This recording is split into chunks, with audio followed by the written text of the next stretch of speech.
So everybody, welcome. This is Coping with COVID, a panel discussion for teens. My name is Megan Souza, and I am the Youth and Young Adult Program Coordinator at NAMI Northern Virginia. Today we have with us several members of the NAMI Northern Virginia Youth Leadership Council, which is a group of teens and young adults serving as an advisory board to NAMI Northern Virginia in order to help us better serve the youth in our community. We're also joined by Laurie Levine, who is a psychotherapist in private practice in Herndon. So today we're going to be talking about some of the challenges that teens have been facing with the ongoing COVID pandemic, as well as some coping strategies and tips that teens can use to take care of their mental health during this time.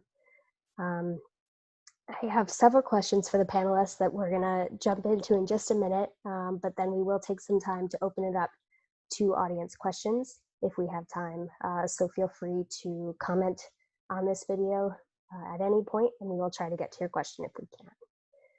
So I actually just want to start by having our panelists take a minute to introduce themselves.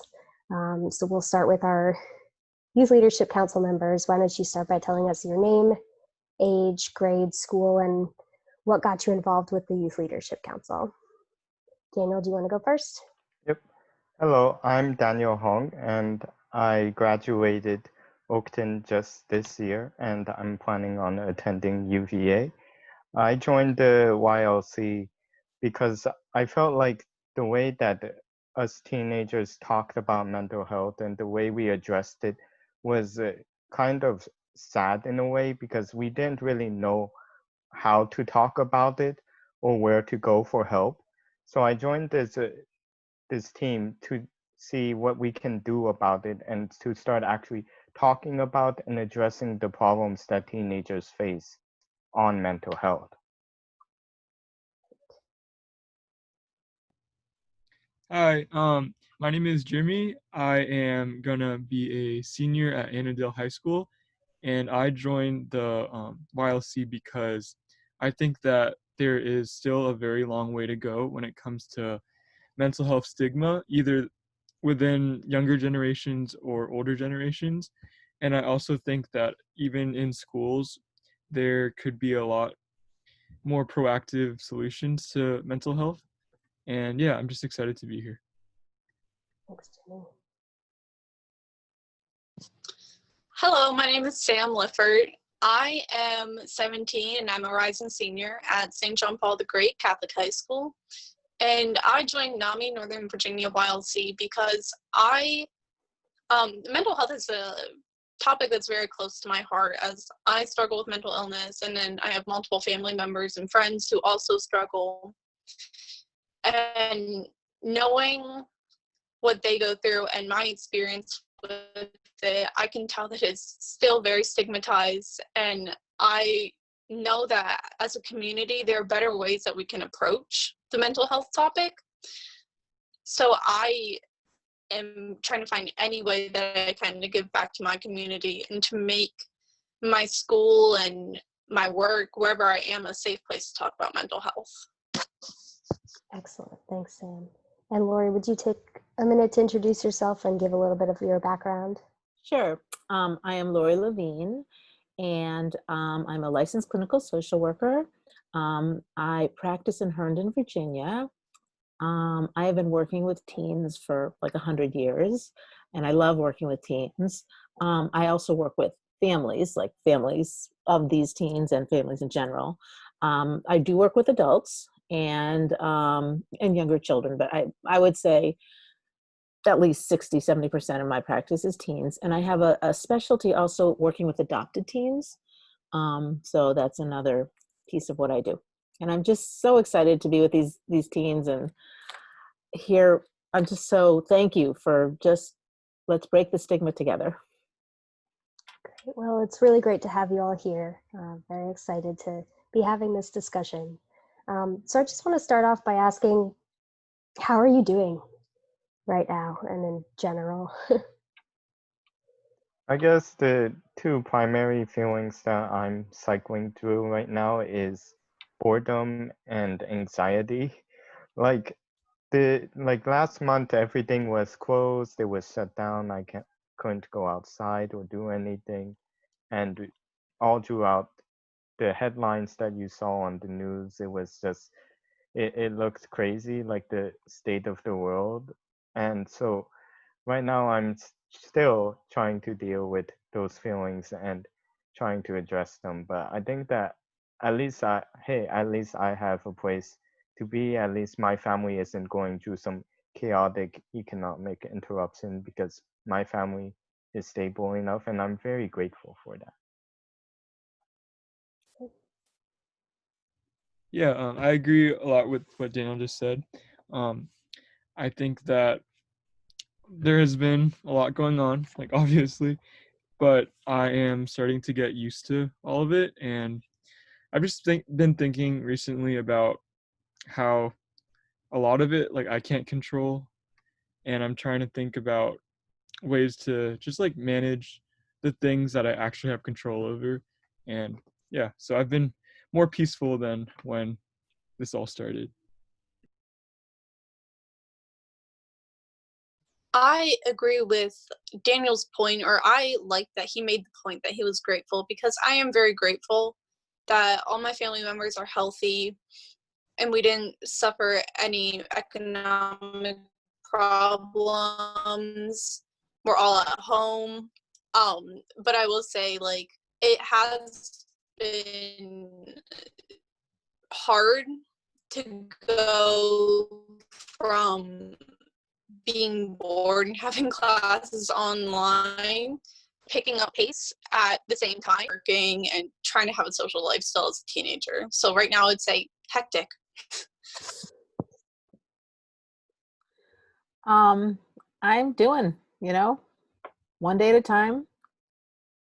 It's funny, you think about like all of the stages that we've had, first there was no toilet paper, and then there was like all the school messes, and now it's the phase 3, who goes out, who doesn't go out. It's been a long 4 months, but then also it's been multiple new things all the time. So Yes, definitely agree. It's constantly changing, which can be challenging at times.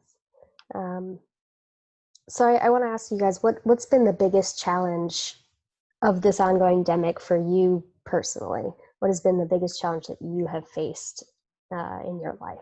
Right. Well, I think Laurie made a good point about the uncertainty. Like for me, being unable to know whether or not I might just get kicked out of college again, because if the pandemic flares up, then I'll have to go back home like people did during March. And so I'm just trying to understand where I am right now. And I liked what Jimmy said about focusing on the things that we can control instead of the things that are out of our control. Yeah, thank you, Daniel. For me, I think that I would say the biggest challenge has been just feelings connected to like others during this time, because it has been a lot of adjustment, and all of those feelings of like confusion and uncertainty, it can make you feel alone sometimes. And on top of that, for a couple of months now, we haven't been able to fully interact with our friends in the ways that we're used to. And I think that's been the biggest challenge, because yeah, like my friends are my support system, and it's been interesting trying to stay connected during this time. I definitely think my biggest challenge is the uncertainty. I don't know if it's just me having a demanding personality, or just me having anxiety. If y'all have it, the uncertainty is really messing with me. I want to know if I'm going back. I want to know what's the plan, what's happening. And for a while we were just out of school, and teachers were trying to get everything together on Zoom, and it was not fun. I think, like, the uncertainty really messes with me, and I also agree with the feeling disconnected from people, because I already struggle making the effort to keep in touch with my friends, but knowing that like we're all stuck and nothing really has happened and all we really do is like check up on another, it's not boring because I love seeing my friends, but it does falls into a routine quickly. It's difficult to find something to talk about with them. I would say for me, the biggest thing has been the word disappointment. The disappointment that I personally, with my family, with my clients, with my friends, the disappointment of so many really important milestones, like, Daniel's graduation and graduation, as I say, it's just really heartbreaking. It's just, obviously, thank God, health comes first, and the sadness and grief of people who have lost loved ones, doesn't compare. But then when the next piece is just the disappointment, weddings and big events and bar mitzvahs and graduations and all of the kids that came home from college, it just the word is disappointment. Yeah, absolutely. And I think, the uncertainty goes along with that. There's been so much disappointment and not knowing, what milestones you're going to get to hit in the future. And like Daniel said, that uncertainty of, am I going to get to be at college for the full semester? Am I going to have to come back? It's definitely related to that too. So one of the things about this pandemic is that teens have been stuck at home for a long period of time, not getting to go to school, not getting to hang out with friends as much. What have been some of the challenges for you guys of being stuck at home? And for Laurie, what are some challenges that maybe you've seen in the teens you've worked with being stuck at home? Well, like I said earlier, it's boredom, but even more than that, it's just like cabin fever. Like I'm stuck here in my house, and it's just been rough. Like I've been taking walks in the morning to just help keep me like sane, because I cannot be stuck here in this house forever.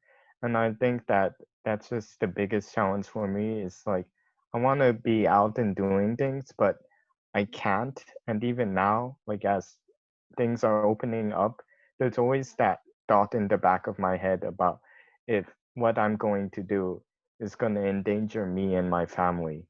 And so I'm still stuck at home in practice because like I want to minimize the amount of risk I take.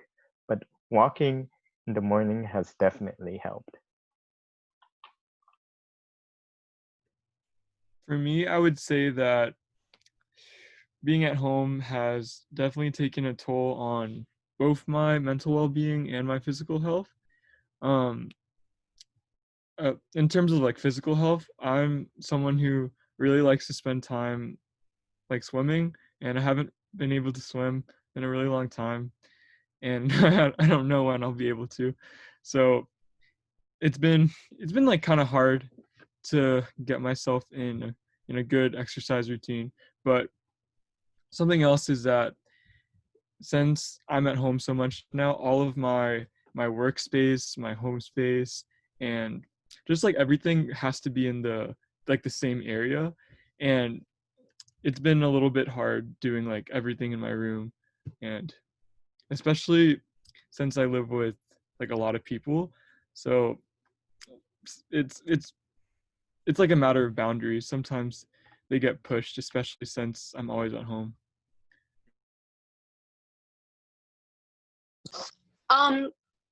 Straight up, I've lost all track of time. Like it could be light outside and still be 4 p.m.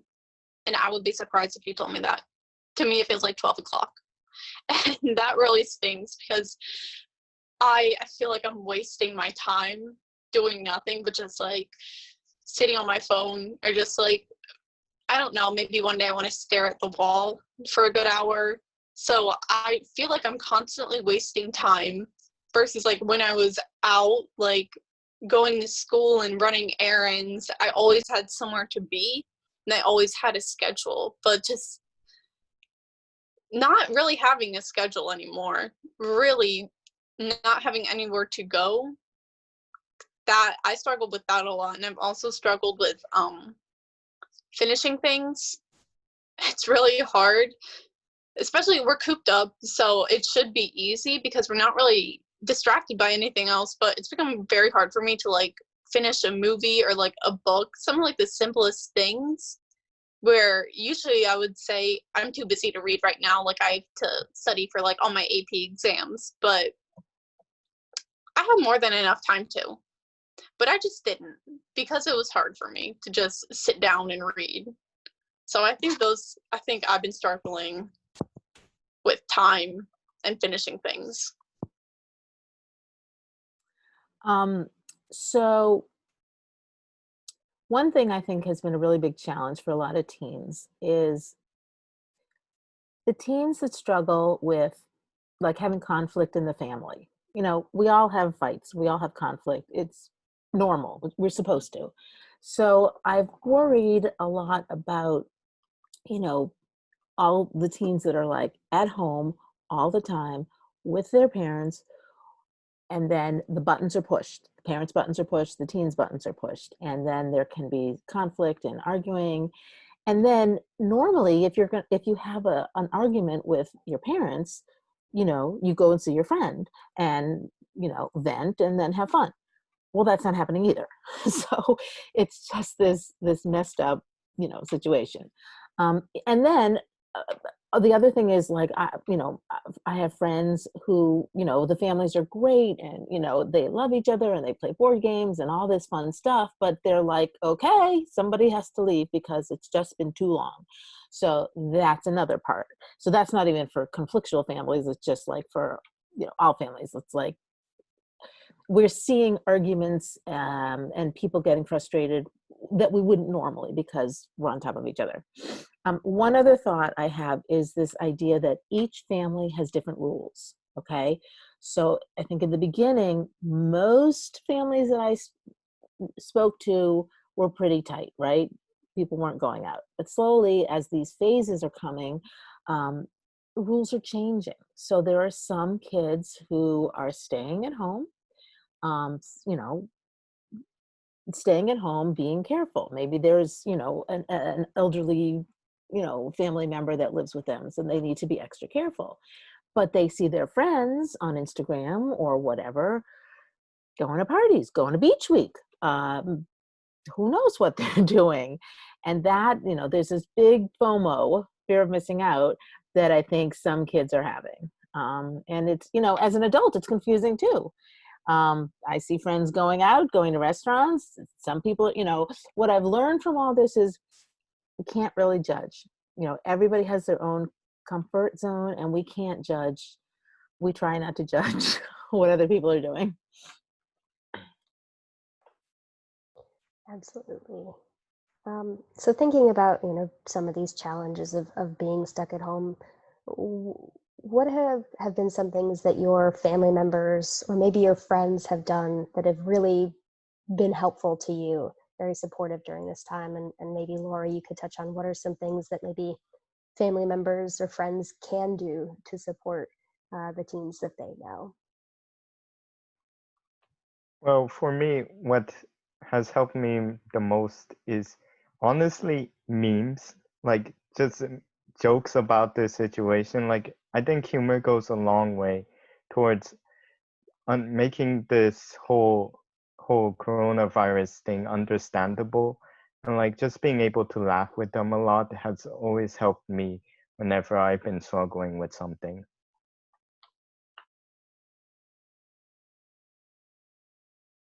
So for me, I've been FaceTiming my friends like every so often, and it's definitely like I have to put in more effort to maintain everything than before, because it's not just like I see them at school or like I can go grab like a bite with them. I can't really do that stuff anymore. But also something that I've been doing is um, watching Netflix through like this extension called like Netflix Party, and I can watch something with my friend at the same time. That's been fun.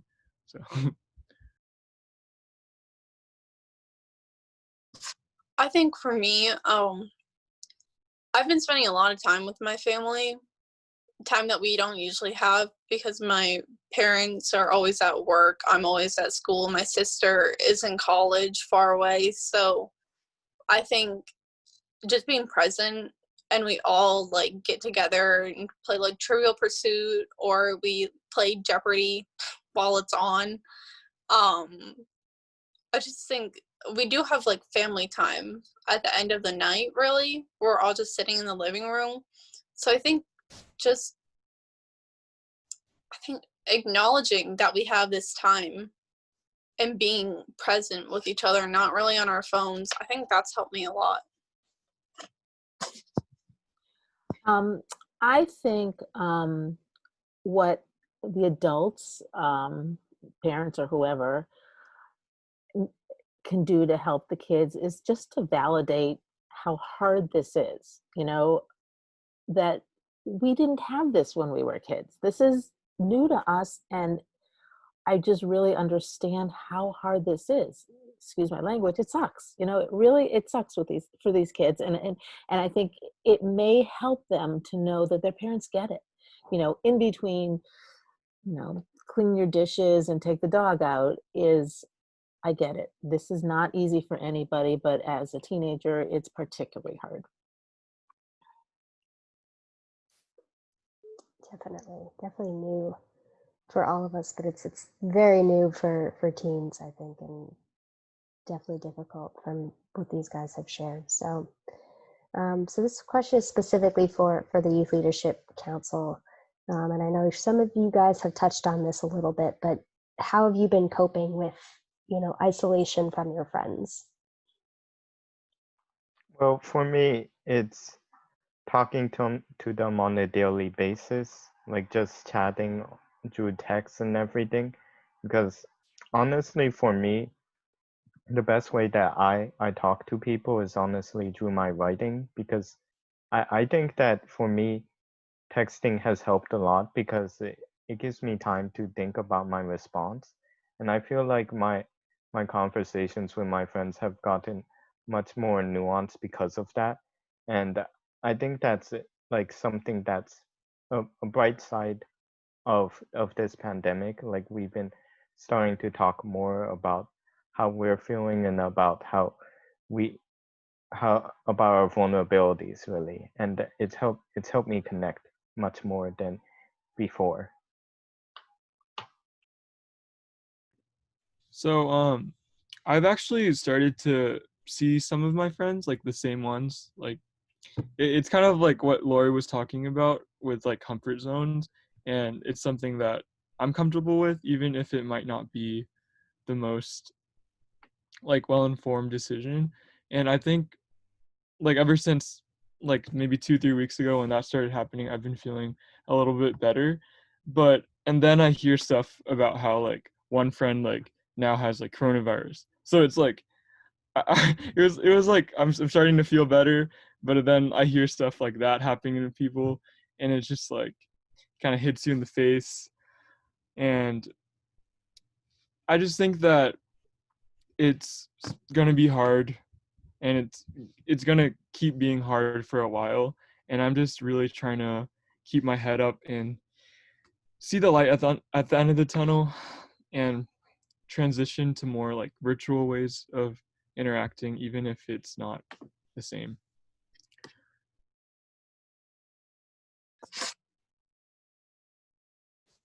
I think it took me a while to start like missing my friends because we're not codependent on one another. We have a very tight friend group, and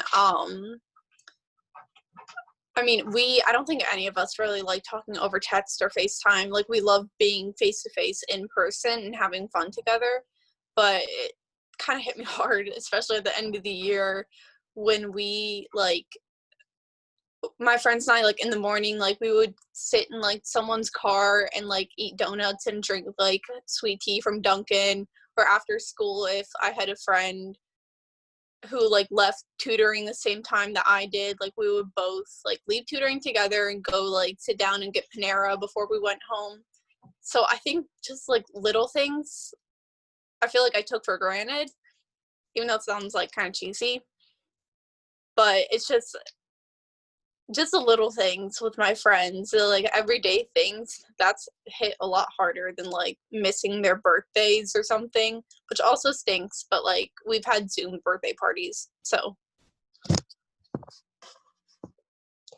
Yeah, I think something I've forgotten as an adult is how often you saw your friends when you were in high school, and how strange it must be to not be able to see them every day, even if it's just a casual conversation in a car before school. So I can definitely see how that would be a challenge. Speaking of school, I do have another question specifically for the Youth Leadership Council. So we've talked about how there's a lot of uncertainty, especially related to school in the fall, and you know, you guys just finished up virtual classes this past year. First of all, how did the virtual classes go for you guys? How was that? Well, okay. As a senior, I have to fully admit that senioritis just like hit me like a truck, because like I already knew that I was going to go and leave this school, but like when the virtual learning happened, like there was just this extra. It was super easy to just like skip, and I fully admit that I just ended up doing that because it was so hard for me to focus at home. Like I can't separate work. I like to separate my work space from my relaxation space, and it's really hard for me to separate it now, because like I always took home as the place where I went to relax and not think about stuff. Like the library has always been helpful for me for focusing, but the library's been closed, and so like just this past spring, I just ended up not caring about school because it was just so easy to skip out on it. And I'm a senior, and for y'all seniors out there, you know what senioritis is like, and it was just a bit messy for that second semester, but at least I'm going off to college, and that's something that I am definitely looking forward to now. Well, so I go to a Fairfax County public school, and we did not have school for a good month there. So I think we didn't start like virtual distance learning until around like April 15th maybe. And when they first started, it was a huge adjustment, of course. And I was engaged for a good maybe 2-3 weeks before I just couldn't find the motivation to do it anymore, because it kind of felt like the world was like on fire, like you guys remember how crazy things, like especially like in April, and it just felt like the world was on fire, and my teacher wanted me to do this physics reading. And of course there's nothing wrong with what the school system was trying to do. I just think that I wasn't in the best headspace to do school, like along with other teens. Yeah, virtual classes did not go well this past spring, and I'm very confident in saying that. I think it was weird because part of me was, and still, I was like, I woke up like 5 minutes before my class. I woke up at like 7:55 to get ready for my 8 o'clock. I had 30-minute breaks. I got out at 2 p.m. So I really had nothing to complain about, like in regards to the time. But I think one of the biggest problems for me was like test taking and motivation. The motivation to like get stuff done. Because I have this mentality where if I do things at night, I think it's just I work well under pressure and I just stress myself out, but it works. So if it's not broken, don't fix it. But test taking, I'm already like, I'm not a good test taker.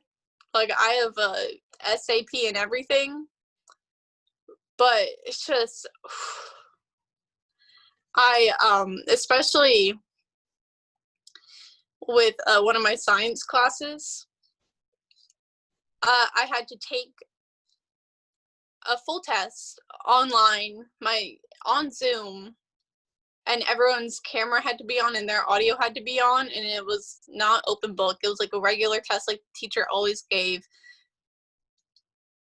Not fun. Stressed me out. It was unnecessary, really, but I'm also 17, so maybe I'm exaggerating. Half of me still wants to do online in the fall, even though it hasn't gone well.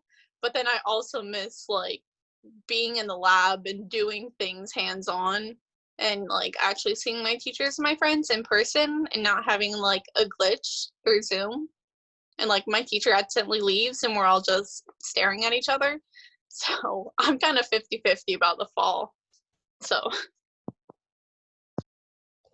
Well, Sam, you just touched on this, but I mean, Daniel and Jimmy, how are you guys feeling about the fall? Really, I'm trying to look forward to it, but given what happened to the college students like in March and April, the colleges just kicked them out, and I'm not looking forward to that as a possibility. Like in my tenant agreement, it basically said in the most blunt terms, we can kick you out if we think it's dangerous. And like I'm kind of scared about that because then I have to like move out immediately and like that's just gonna be a mess. So I'm hoping that the fall I'll be able to at least attend classes in person because like virtual learning is not, I can't do virtual learning. And that's what I'm hoping for to happening. Like nothing wrong happens and we're all good, but I'm completely uncertain about what will actually be the case. Yeah, same goes for me, Daniel. I just don't know what's going to happen. And the school district allowed me to choose if I wanted to do all of my classes online or if I wanted to do at least 2 days of in-person education. But the thing about like both plans is that right now nobody really knows what's going on because they're going to make teachers decide too. So everything is just really messy and cloudy and I don't know how it's going to work out. But I've kind of accepted that my senior year is not going to be the senior year that I've always envisioned, and it hurts.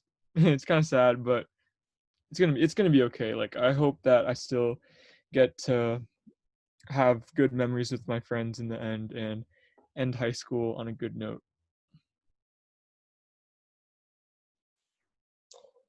So now for Laurie, I mean, you have heard a little bit about, what these guys have had experience, and I imagine there are many other teens who have had some trouble with the online learning. What advice do you have for teens going into next year, both with the uncertainty and the possibility of having to do online classes again?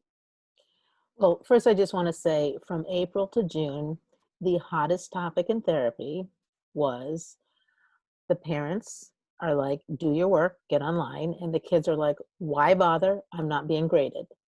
And everybody came to me. I'm like, the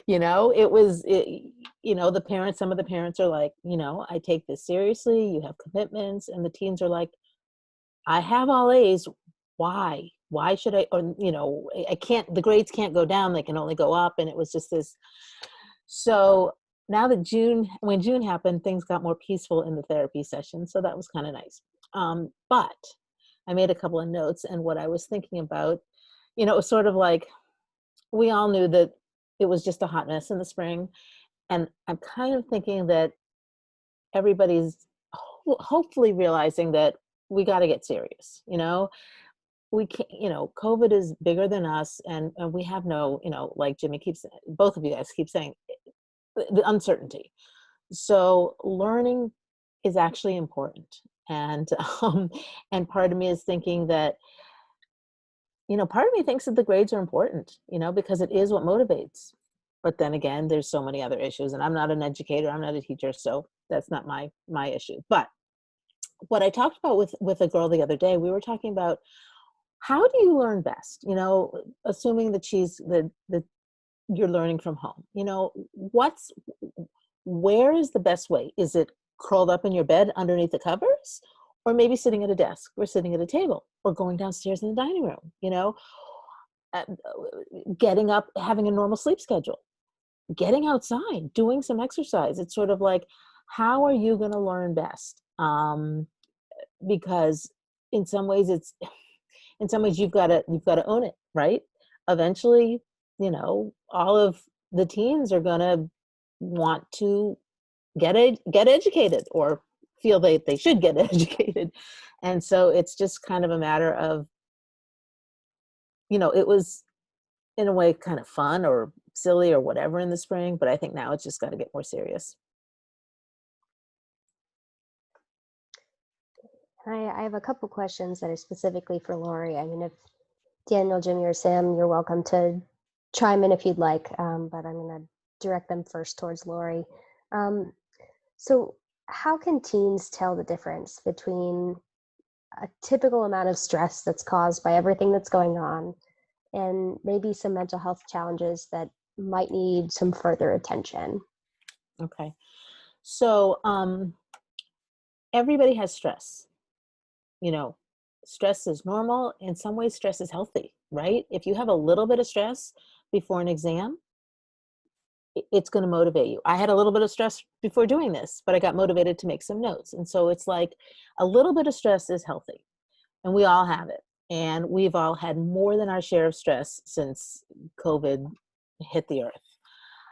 I guess for me, the distinction is when it becomes we're unable to function in society, to function as we have functioned. I had some clients, start seeing me, new clients, in the middle of the pandemic, because they were unable to get out of bed.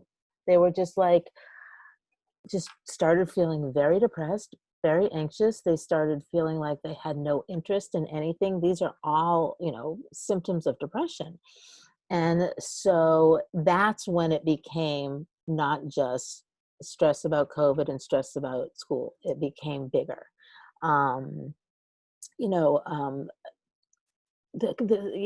If I've had some kids that were self-harming, that is not normal stress. That is becoming a mental health issue.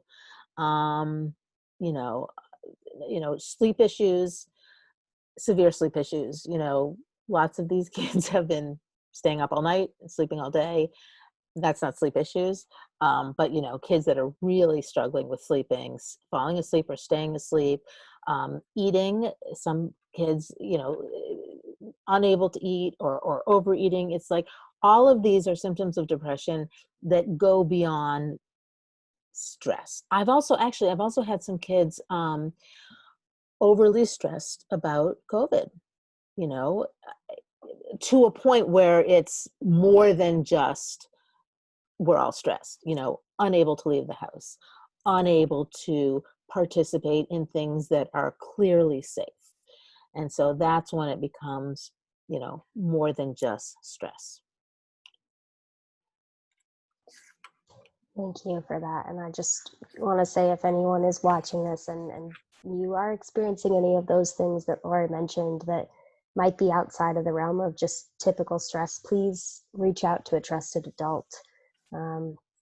Reach out because there is help available. You can call the NAMI helpline.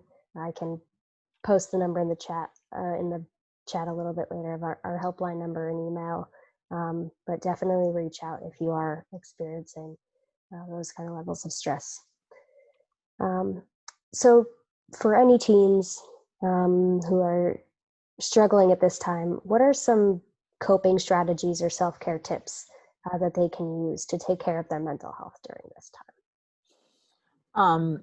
All right, so for self-care, it's rough because adults and parents have a different, perhaps, idea of self-care. I do think and I hate to sound like an adult, but I am. Sleeping is important. Having a normal sleep schedule is important. Staying up till midnight in one, not terrible. Staying up till 4 or 5, not a great idea. So since you don't have to get up early every single day for school now, if you're going to stay up till midnight, playing whatever you play on the video games, Fortnite or whatever, I get it, but not 3 or 4 or 5 in the morning. It's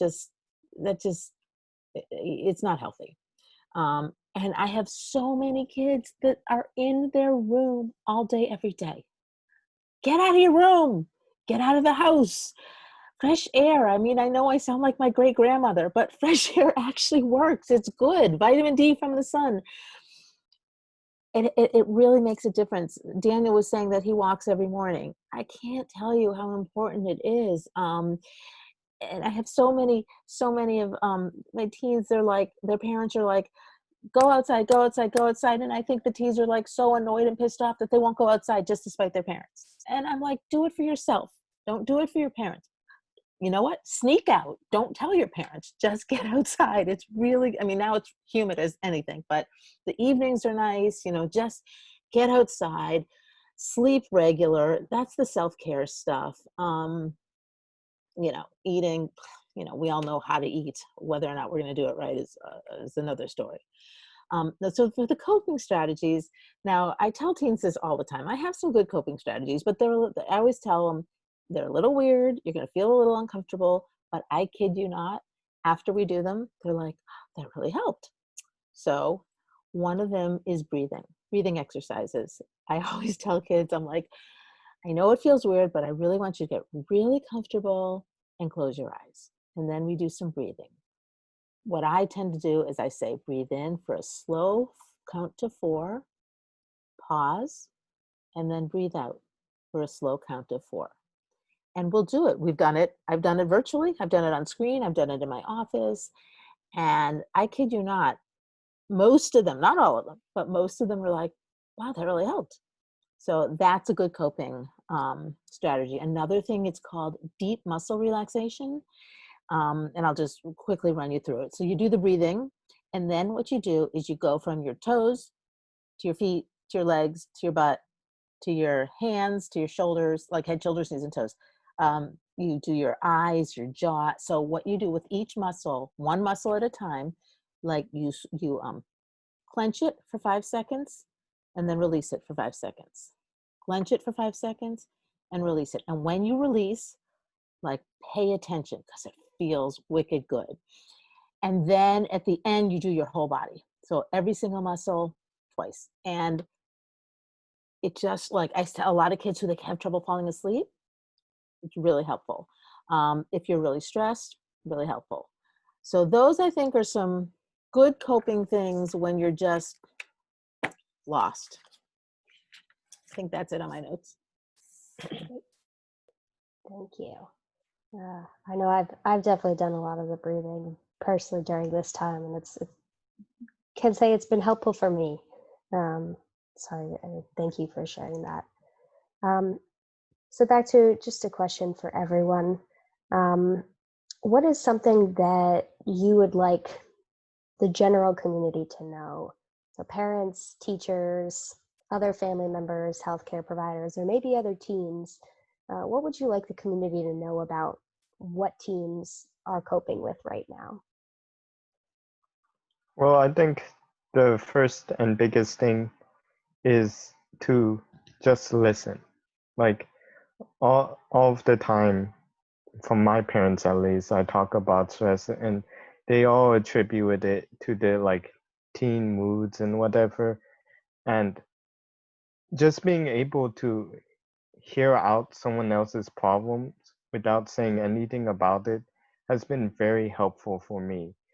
And like fostering that environment where you can just first at least listen without judgment and then make judgments after they finish speaking.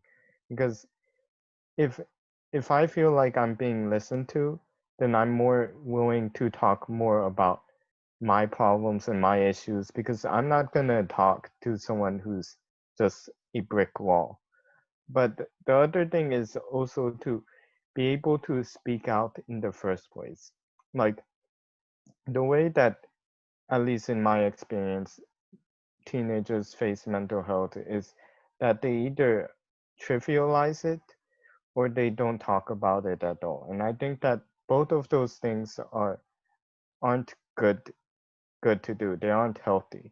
And so if we're able to start talking about it and start fostering an environment where people are willing to listen more, then that will help us be able to cope with these problems. Now, just as a caveat, I, I'm not talking about every single problem. Like there are some issues that I think would be best addressed to a psychologist, but just being able to voice out how you're feeling your stress, those are really important things.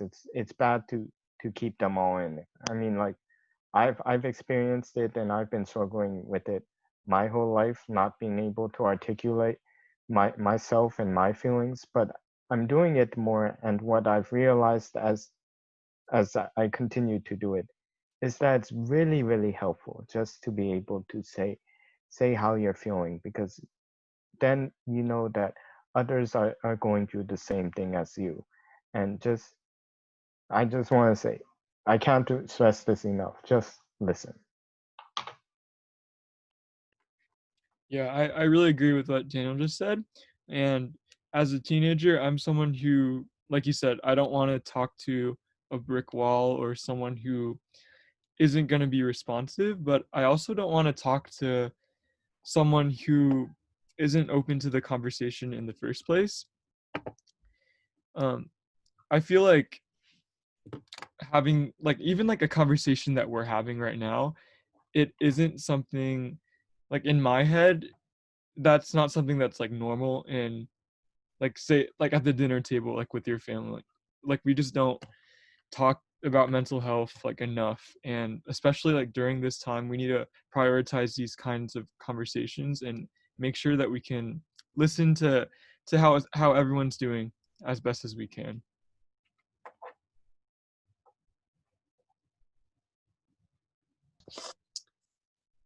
Um, I think mine is more directed towards other teens, but also if there are parents or teachers, other family members listening, this also like indirectly applies to them. That everyone is coping differently with what's happening right now. Like you don't have to, just because you have the free time, it doesn't mean you have to follow those like insane workout routines on TikTok. Like I've definitely seen my sister doing them and I'm like, okay, it's getting weird now.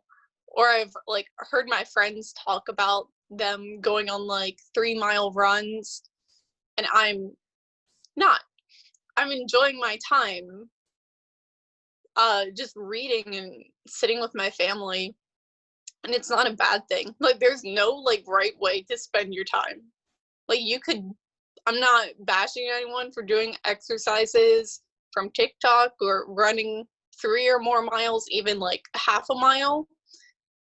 It's just, don't guilt other people, don't shame other people for not doing the same thing that you're doing. Like even if you're not running, you're not reading, like as long as you're doing your best, like you shouldn't have to be pressured from other people to do something else. Like unless like you are a vampire and you're secretly from 1918, you lived through the Spanish flu, even a different time period, and you didn't have TikTok, like we haven't gone through this before. And there's so many things available to us, but really right now your health is the most important thing.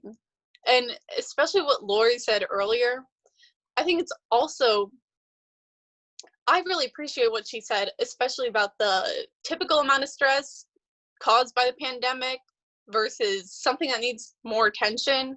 Because even without this pandemic, this is something that I've had to constantly explain to like my family and friends when they're saying stuff like panic attack, anxiety attack, OCD.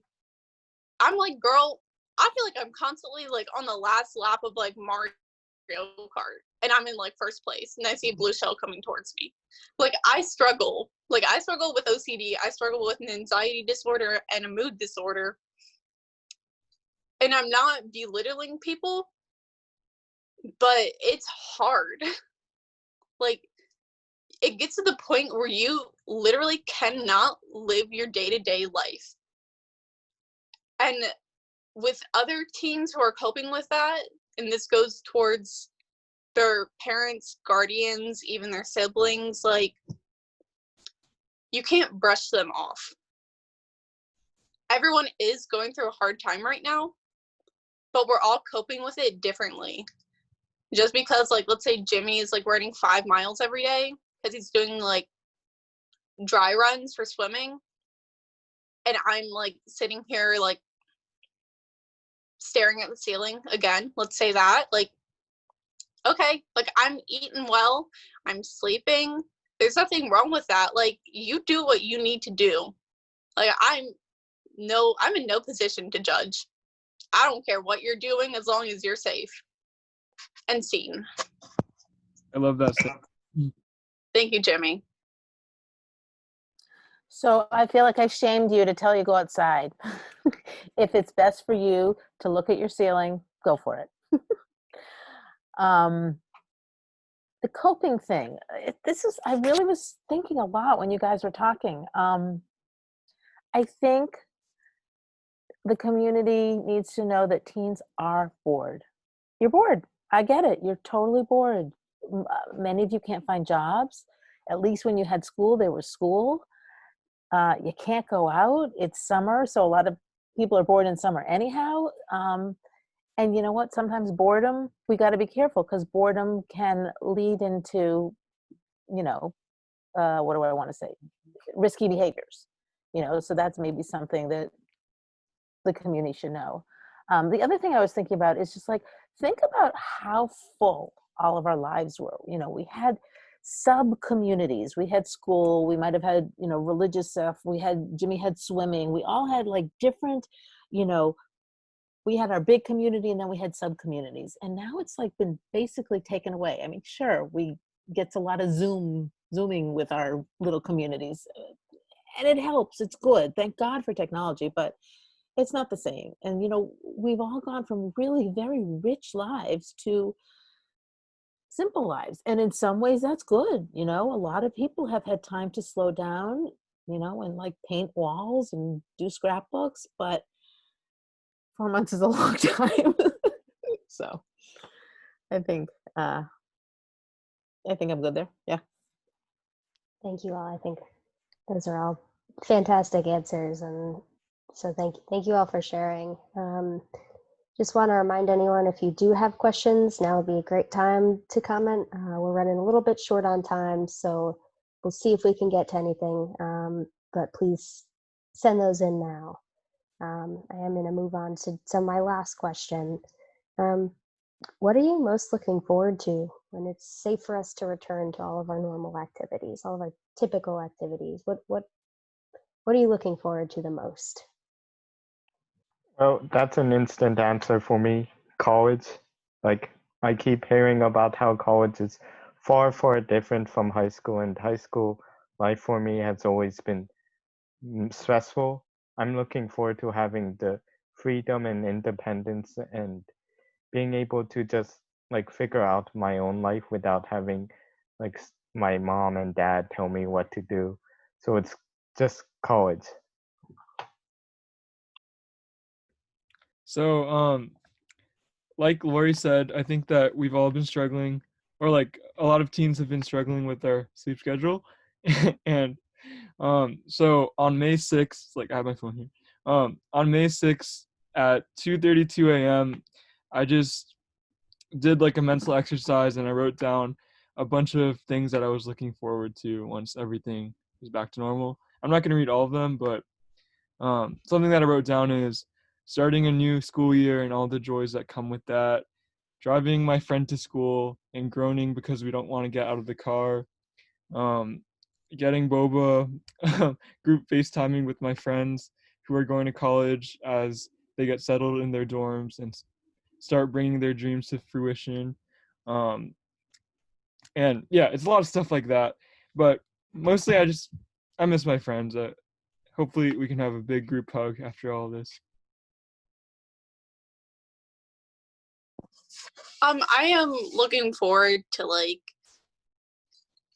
all the classes I'm taking, because I'm taking quite the load next year, but I just love doing hands-on activities, and I love like getting Dunkin' sweet tea and like joking with my friends about it because it's really sweet, and we call it like the heart-stopping tea. Um,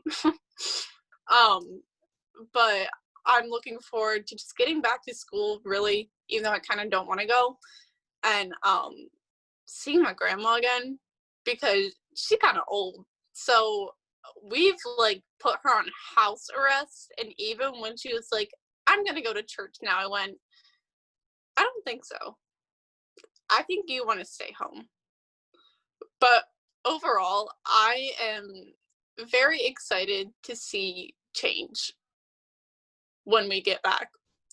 I don't know why it took this long in a pandemic for change to happen, but I think when it's safe to return to groups and activities, I think people who felt like they didn't have a platform before, I hope they feel inspired and elevated, and I hope they realize that they've always had a platform, especially now. I'm excited to see, especially like how my school is going to react to the changes, and how other, I'm not saying institutions because that's too formal, how other communities are going to react to the changes that are happening now. So I'm excited for that. Okay, so Sam, you have totally shamed me, because the first thing I had on my list was big parties. I cannot wait for some big parties. And you're talking about the change platform. More power to you. I love this generation. I missed my birthday. I had a Zoom birthday party, so I still want a birthday party. I only turned 17 once, so. I want big parties. I want to be able to hug my friends. And honest to goodness, I want to be able to sit in my office with my clients, have my clients on the couch, and just connect. So, oh, also yoga in person. I can't wait to do yoga in person. Awesome. And Sam, your mention of change sort of brings us into the last question that I have, and I don't think we've gotten any questions yet from the panel, so we'll wrap it up with this question. But one thing this pandemic has revealed is there are definitely some issues with our mental health care system. There's mental health is clearly a big challenge that many people were already facing, and now more are facing due to this. So, you guys are part of the Youth Leadership Council in order to work towards change. You're passionate about mental health, and so where do you think we go from here in terms of mental health? What changes would you guys like to see, especially when it comes to youth mental health, moving forward? Well, for me, I think that what Sam said is very, very, I agree completely. Like, I think that coronavirus is gonna be a wake-up call for the rest of us, and for being able to realize that there's been some huge problems with mental health and with the way that we address those issues. And so I think that the first thing that we can do about mental health is to start talking about it much more than we are right now, because the way that we approach mental health, and in my experience, at least in my school, the way that my school, Oakton, approached mental health was that it was something sort of like trivial or to be made fun of.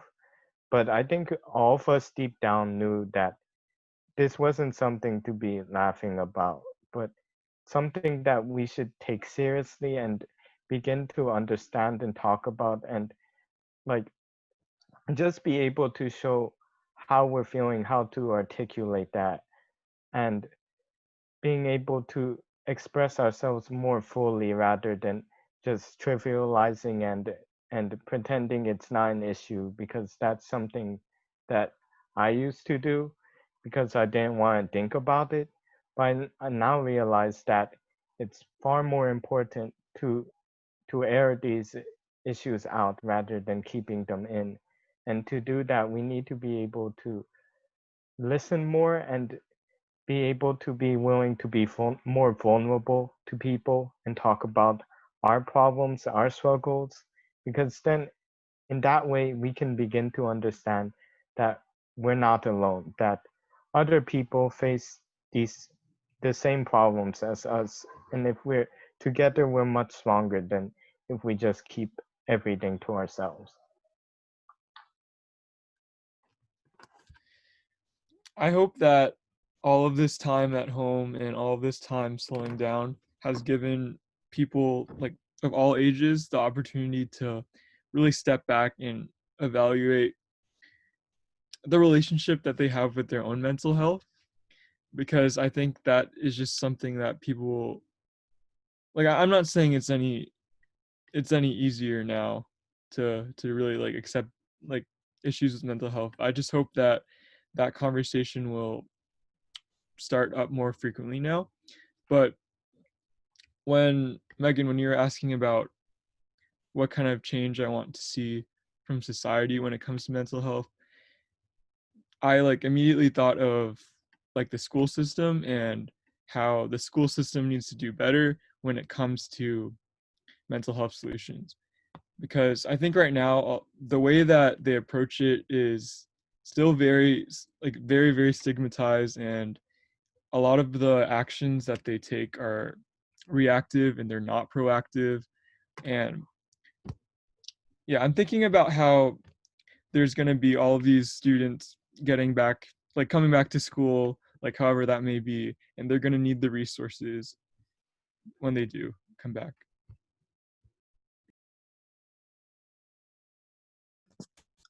I said this in response to the last question, but I still think it's kind of poop how it took like this long and a pandemic for change to be recognized. But I do agree with Jimmy. Schools need to do better. I'm not calling out any school in particular, but I would say I've definitely tried to start some things, not riots or anything, just like start programs, or like a mental health awareness day in May would be nice, because a lot of schools celebrate breast cancer awareness and also like heart health awareness, which I think is in February. I'm all for that. Like, my sister has arrhythmia, so I don't want her heart to stop anytime soon. So, let's celebrate it. But a lot of people just are very insensitive towards the topic of mental health. And I wish it was taught that, let me speak. I wish schools would teach that your mental health directly affects your physical health, because I've definitely suffered from that plenty. And I wish there was more education. And I'm not saying like, hey guys, let's pull out our DSM-5s and I'll turn to page like 417. I'm not talking about that. But I do think there should be some general knowledge when it comes to mental health and mental illnesses, because it is very stigmatized, and some terms are very overused. Like, you're not bipolar because like you were happy until you like found out that you got a D on your test. Like, that's not how it works. Like, there are actually people struggling. Not Megan, sorry, that was just a name that rolled off my tongue, sorry. I forgot. This is humiliating. But I just wish that that there's some sort of education about it, especially in schools. And I know that we're adolescents, and I know we make fun of stuff a lot. Like, I'm not gonna lie, I make fun of what we learn sometimes, but like, it's got to be taught somehow. Like, not everyone's gonna like major in psychology or minor in psychology when they get to college. Some people literally just don't care. So I'm sorry again, Megan. You're fine. Don't worry about it. for the DSM. There you go. But I think that I am so excited that you guys are talking about it, and all of the teens that are listening, whether their parents are making them or not, it's we're normalizing. We're doing our best to normalize not mental illness but mental health. I wish that going to a therapist was as common as going to a pediatrician. I have some clients who, one client told me, myself and his parents are the only 3 people in the world that knows he goes to psychology. Then I have other clients that are like, the world knows, all my friends. I was talking to a client yesterday, and her 2 friends, they were at her house, they were downstairs, and I said, well, what did you, tell them that you were doing? She goes, I'm going to therapy. They go to therapies too. So, so it's like, normalizing it. I think that there are so many people that struggle, and guess what? Adults. There are a ton of adults that have more trouble talking about it than you guys do. So kudos to you. I want to mention something that I didn't mention earlier when you guys were talking about school and mental health. So the way Megan found out about me is I am contracting with Fairfax County Mental Community Services Board. There's a program called Short-Term Behavioral Health, and short-term behavioral health contracts with the schools. So I work with people who can't afford therapy, and so if you qualify, you can either through your school social worker, or in the summer you can go to CSB, and if you qualify, you can get 8 sessions for free. And I think it's really important to put that out there. Maybe, Megan, you can post it or put it in the notes or something, because like you guys were talking about, there's a lot of people that could benefit and they can't afford it. Therapy's expensive. I agree. And so it's nice that there is this program. It's through Fairfax County Public Schools. So like, Sam, I know you're not in Fairfax County, but whatever. 2 other things I want to mention. Daniel used the word vulnerable before. I don't know if you guys have heard of Brene Brown. It's Brene Brown. She is a social worker. She is a writer. She's a researcher, and she talks about shame and vulnerability. And she's one of these people, like, she's really famous, and like she's one of these people, like, I just want to be her best friend. So she has a TED Talk. Maybe we could also post that. She's phenomenal. And so she also normalizes vulnerability. And she does research on shame. And so I think that she is someone that I would love more teens to know about. And one last thing, and then I'm going to shut up. A friend of mine just started a podcast, and it's called Middle Ground, the College Diaries. And it started kind of from the pandemic. He and his friend were bored, and they just started doing a podcast. And so I've been listening to it. And so I think that's sort of partially this conversation that we're having. You can listen to it on a podcast. And so I think these are all great resources. Yes, thank you. I'm going to do a quick plug for a couple of NAMI Northern Virginia things as well before we wrap up, because I know we're a little bit over time. NAMI Northern Virginia offers a program called Ending the Silence. It is a program that often goes into schools, so we have done it in classes before. It's about a 50-minute long presentation for students, basically talking about what do mental health conditions look like. There's talking about some of the warning signs, where to go for help if you feel like you're struggling, and trying to do some of that breaking down stigma and normalizing talking about it, while also sharing, here's where to go if you do need help. And it involves 2 presenters with lived experience who share their stories. So I just want to say, if anyone is interested in bringing that to their school, that's something that NAMI Northern Virginia can do. It's a no-cost program. If you're a teen and you say, I really want this in my school, you can come talk to me and we can work on getting it in your school. If you're a parent who wants it for your child's school, talk to me and we can work on getting it there. And we're, we might be able to do something virtual this fall too, if that's an option that people would prefer as well. So that's one plug. The second is the Youth Leadership Council. These guys are great. They do awesome work. And if any other teens are interested in getting involved, we also have something called the Youth Team. And the Youth Team is a group that's a little bit bigger than the Youth Leadership Council. It's for anyone interested in getting involved in working with NAMI Northern Virginia, sort of a flexible time commitment. It's not as much time or as much of a leadership role as the Youth Leadership Council is, but you can participate in events like this or volunteer for some of our other events.